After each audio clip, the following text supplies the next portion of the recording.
Today was a particularly brutal day, and I think we have a pretty good reason why. It's Omicron.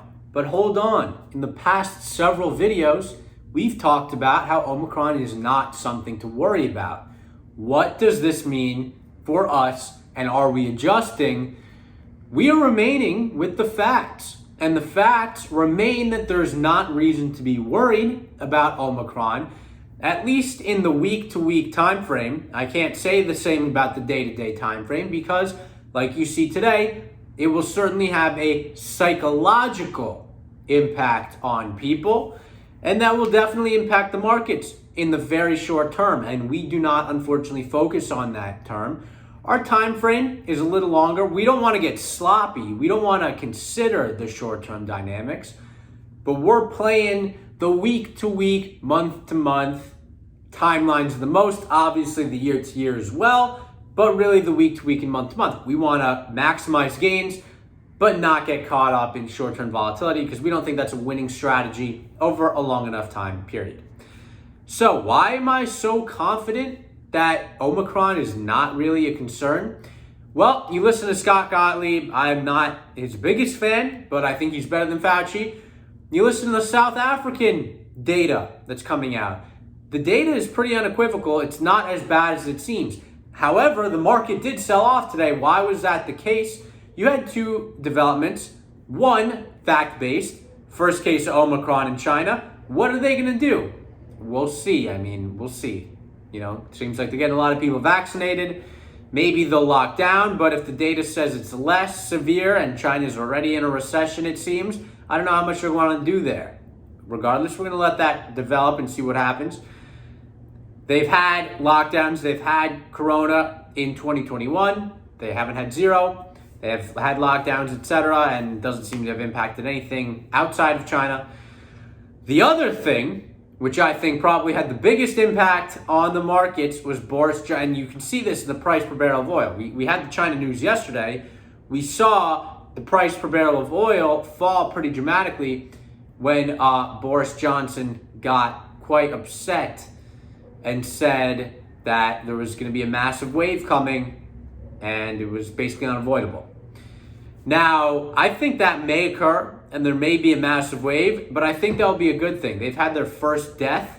That's unfortunate that that's the case. However, that has not seemed to happen elsewhere in the world to the same level of magnitude. And I think that's a good thing. We're not seeing cases as dramatic. That's beneficial. So we're going to remain with that fact. Yes, the UK seems to be psychologically freaking out, but again, we are remaining with the facts. And let's talk about the energy market and oil prices because there's a lot of relevant facts here. It's the worst performing sector in the market on the day. However, we know that it hasn't taken a significant impact since that first big impact from the original Wuhan strain of the virus. Delta did not have as big of a long-term impact on oil markets. In fact, it followed with a new 52-week high and quite a significant one. And we didn't really see any impact on consumption. And that was a very painful period because I was seeing those facts and I was also seeing the stocks go down.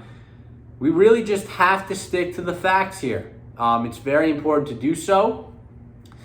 And I believe if we do so, we will end up benefiting in the long run. So I reiterate again, we are very overweight energy stocks. We definitely see the impact they're experiencing in the short term. We saw the 13% single day decline that Friday after Thanksgiving. I attribute that to Omicron fears. We see what's happening today off of basically nothing. Again, I attribute it to Omicron fears. And again, I reiterate that I don't think Omicron is a real concern that we have to have with regards to markets. I think the scenario is pretty well telegraphed what's going to happen. There's going to be some fear, there's going to be some panic, there's going to be possibly cases rising. But as we've seen in situations where deaths rose also, we didn't see much of an economic impact. Now, we're probably going to see deaths not rise. And hopefully that leads to an alleviation of COVID from the shoulders of the market. But right now, it certainly doesn't feel that way. Right now, if you're like me, it's painful and it sucks. But we can't let Our emotions dictate us. We have to stick to the facts. And we learned that through the July-August wave. Remember that wave? If you were watching this channel, it was quite painful. But the facts were oil demand was remaining strong. And on the other side, we saw a rally. And I think we're in for that again. When it occurs, I think it's sooner rather than later. I think the market, kind of bottoms here. I mean, it already did bottom a week or so ago. I say it makes another local bottom here. Maybe tomorrow, here relatively soon. Maybe that panic's done to the close. And then we begin to calm down, focus on the facts, and rally. I think a lot of people are panic selling. You're seeing energy stocks, they're all down today, but there's incredibly low volume. So it's really just the panic sellers trading today. A lot of people are frozen.